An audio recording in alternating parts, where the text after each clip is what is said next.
দর্শক, রাজনীতির মাঠ জমে উঠেছে। নতুন বছর আসতে না আসতেই রাজনীতির মাঠ এতটাই জমে উঠেছে যে আপনার আমার চিন্তারও বাহিরে। তবে কিছু তথ্য, যেহেতু সংবাদকর্মী, কিছু তথ্য সামনে চলে আসে এবং সেই তথ্যগুলোকে চ্যালেঞ্জ করা, সেই তথ্যগুলো নিয়ে আলোচনা করা, এটা আমার একটা দায়িত্ব এবং আমি সেই দায়িত্বটি পালন করছি এবং সেই তথ্যটুকু আপনাদের অবধি আমি পৌঁছে দেওয়ার চেষ্টা করছি। অনেকেই মনে করেন অনেকেই মনে করেন যে আমি একটু কম জানি, একটু কম বুঝি। দেখুন, আমি এর আগেও বলেছি, আমি আবারও বলছি। দর্শক, আপনাদের মন মতো কোনো কিছু হলেই সেটি কিন্তু একটা তথ্য হয়ে যায়। আবার যদি আপনাদের মন মতো না হয় বা আপনাদের নৈতিকতার সাথে যদি কোনো কিছু না যায়, তখনই সেটি হয়ে যায় ভুয়া তথ্য। অতএব এগুলো নিয়ে যদিও আমি অতটুক মানে বেশি কিছু ভাবছি না, তবে আপনাদের প্রতি আমার অনুরোধ, আমার কথাগুলোর সাথে সময়গুলো একটু মিলিয়ে দেখবেন। আরেকটু আ আমার মনে হয় যে পড়াশোনা করে নিলে আপনারা বুঝতে পারবেন যে আমি কোন অ্যাঙ্গেল থেকে বুঝানোর চেষ্টা করছি। এই ধরুন, একটা এক্সাম্পল দিচ্ছি। শুরুতে ভারতের পররাষ্ট্র সচিব আ মিসরি, সে বাংলাদেশে আসলো এবং বাংলাদেশে এসে সে পররাষ্ট্র সচিব লেভেলে বৈঠক করে গেলেন এবং একই সঙ্গে পররাষ্ট্র উপদেষ্টার সঙ্গে বৈঠক করলেন এবং তার পরপর উনি সেনা প্রধানের সাথে একটা আম গোপন বৈঠক করেছেন। এটা বলা ভুল হবে, কারণ এটি এখন যেহেতু সবাই জেনেই গেছে, সেটি আর গোপন থাকে না। অতএব সেনা প্রধানের সাথে বৈঠকের পর কি ঘটনা ঘটল, সেটা কি কেউ আমরা জানার চেষ্টা করেছি? সেটা কি আমরা বুঝার চেষ্টা করেছি? কেউই কিন্তু সেটি করি নাই। একটু যদি ভাবেন, ধরেন একটা চোর চুরি করল। তারপর দিন থেকে, মানে আপনারা যদি তার পরদিন থেকে দেখেন, তাহলে অবজার্ভ করবেন যে তার ব্যবহারের মধ্যে একটা একটা মানুষের ব্যবহারের মধ্যে অদ্ভুত একটা চেঞ্জেস আসে। চোর চুরি করছে। এখন চোরের মধ্যে তো একটা ভয়, ভয় কাজ করবেই যে আমি চুরি করেছি।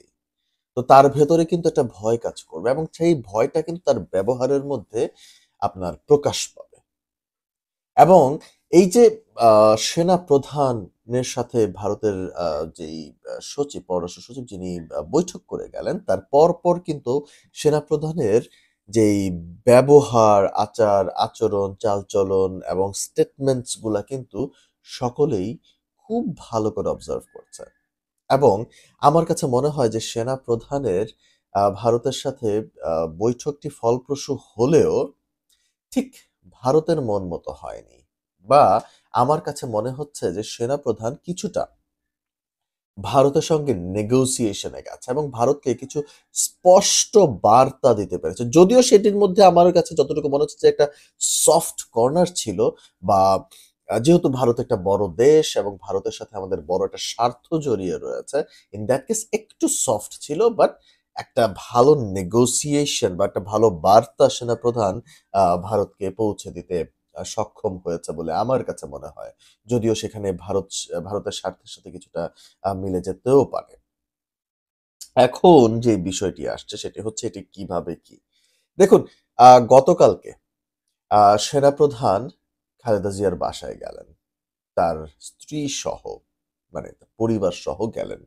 সেখানে খালেদা জিয়ার সাথে উনি দেখা করলেন, সুস্বাস্থ্যের জন্য আ আপনার বললেন যে, মানে তিনি দোয়া করবেন, তিনি যেন সুস্থ থাকেন এবং সুস্থ হয়ে ওঠেন।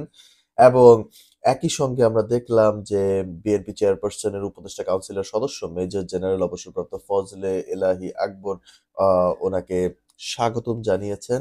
তারপর আপনার আম সেনাপ্রধান সেখানে গেলেন। প্রায় ৪০ মিনিটের মতো আ খালেদা জিয়ার সাথে উনি বৈঠক করলেন, কথা বলেছেন। এখন আসি হচ্ছে আরো একটি গুরুত্বপূর্ণ ইন্টারভিউর দিকে। যে ইন্টারভিউটিতে সম্প্রতি একটা শীর্ষ পত্রিকাতে সেনাপ্রধান ইন্টারভিউ দিয়েছেন এবং সেখানে এই ইন্টারভিউটি খুব গুরুত্বপূর্ণ একটি ইন্টারভিউ এবং এই ইন্টারভিউ থেকে সেনাপ্রধানের যে ভাষা, যে আচরণ, সেটি বোঝা যায় যে উনি ভারতকে কি বার্তা দিয়েছেন বা ভারতকে কি বুঝিয়েছেন।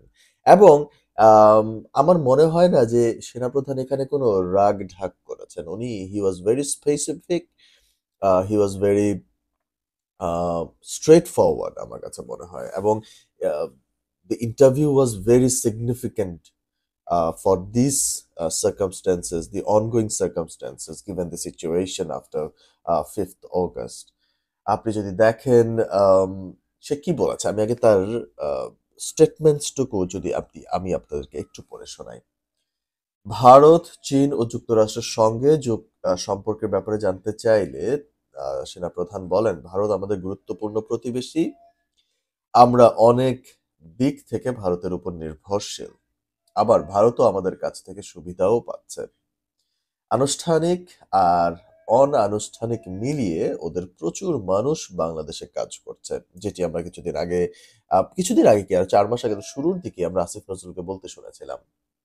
কিন্তু সেটার কিন্তু সুরাহা এখনো আসিফ নজরুল করে উঠতে পারেননি। এ দেশ থেকে অনেক মানুষ চিকিৎসার জন্য ভারতে যায়, আমরা তাদের কাছ থেকে অনেক পণ্য কিনছি। কাজেই বাংলাদেশের স্থিতিশীলতার ব্যাপারে ভারতের বিরাট স্বার্থ আছে। এটা একটা দেওয়া-নেওয়া সম্পর্ক। মানে give and take সম্পর্ক। ন্যায্যতার ভিত্তিতে হতে হবে এটা। খুবই স্পষ্ট বার্তা দিয়েছেন উনি। আ আ শীর্ষ পত্রিকাটি ভারতেও অনেক I mean ফেমাস এবং ভারতের মানে ভারতীয়রা এই পত্রিকাটিকে ফলো করে। তো এই পত্রিকাটিতে যখন সেনাপ্রধান বলেন যে ন্যায্যতার ভিত্তিতে হতে হবে, কথাটি কিন্তু শক্ত, স্পেসিফিক এবং স্ট্রেইট ফরওয়ার্ড যা বাংলাদেশের স্বার্থকে ফুটিয়ে তুলেছে এবং এটিই কিন্তু হওয়া উচিত। আমি মোটেও বলি না যে ভারতের সঙ্গে সম্পর্ক কাট হয়ে যাক। আমি বলি যে বাংলাদেশে স্থিতিশীলতা থাকবে এবং বাংলাদেশ তার নিজ স্বার্থের জন্য কাজ করবে এবং দেওয়া-নেওয়ার সম্পর্কটিই থাকবে। এখানে অন্য কিছু নাই। আমি একদম যেটি আমরা গত ১৬ বছর দেখেছি, অতি-পীড়িতি।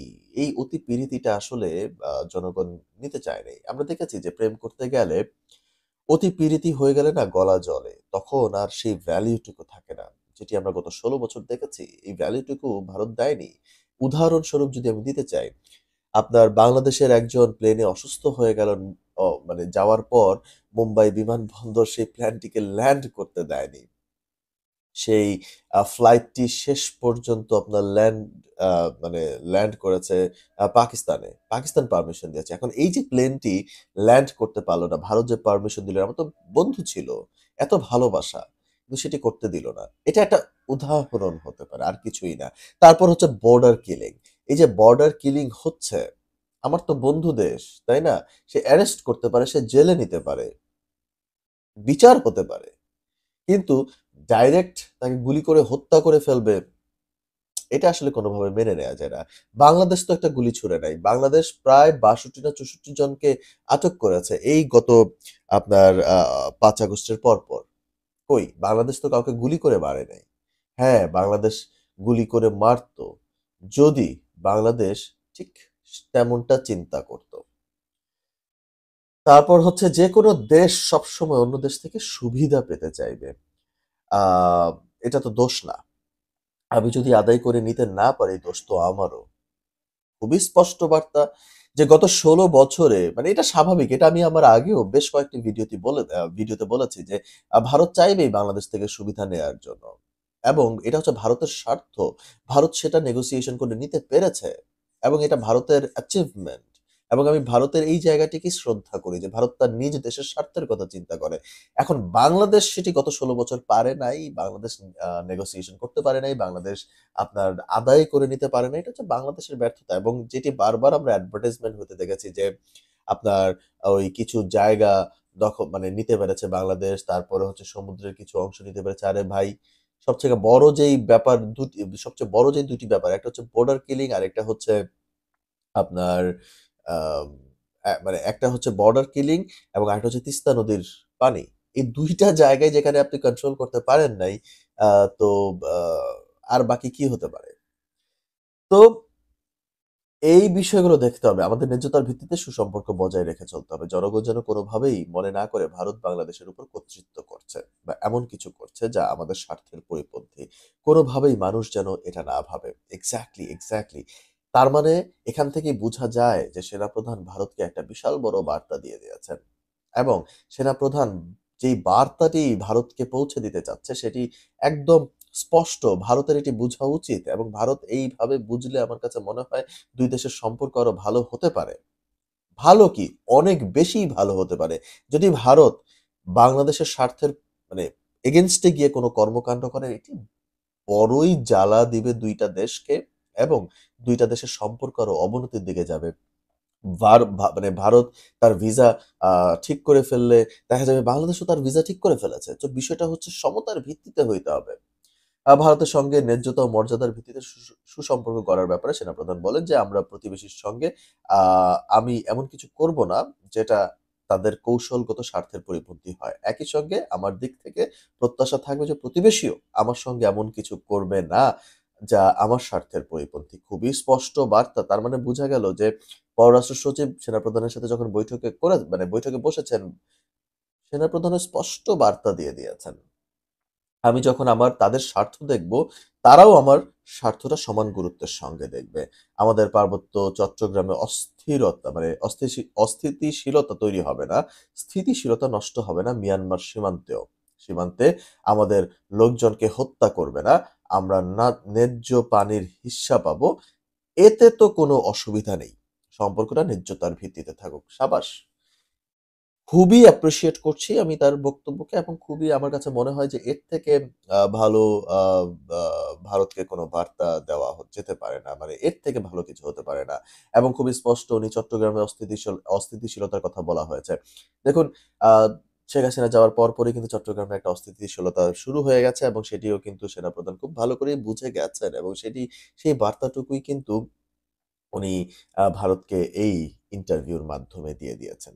এবং তার পরপরই খালেদা জিয়ার বাসভবনে এবং সেখানে ৪০ মিনিট বৈঠক। সবকিছু মিলিয়ে বাংলাদেশের রাজনৈতিক প্রেক্ষাপট, রাজনৈতিক পরিস্থিতি খুবই জমজমাট হয়ে উঠেছে, মজা হয়ে উঠছে এবং অবশ্যই, অবশ্যই আমার কাছে মনে হচ্ছে যে ১-১১ র যেই সিচুয়েশন, সেই সিচুয়েশনের সাথে এই সিচুয়েশন মিলালে চলবে না। এই সিচুয়েশন আরো ইন্টারেস্টিং এবং এই সিচুয়েশনে কখনোই সেনাবাহিনী হাত দিবে না এবং সেনাবাহিনী হস্তক্ষেপ করবে না।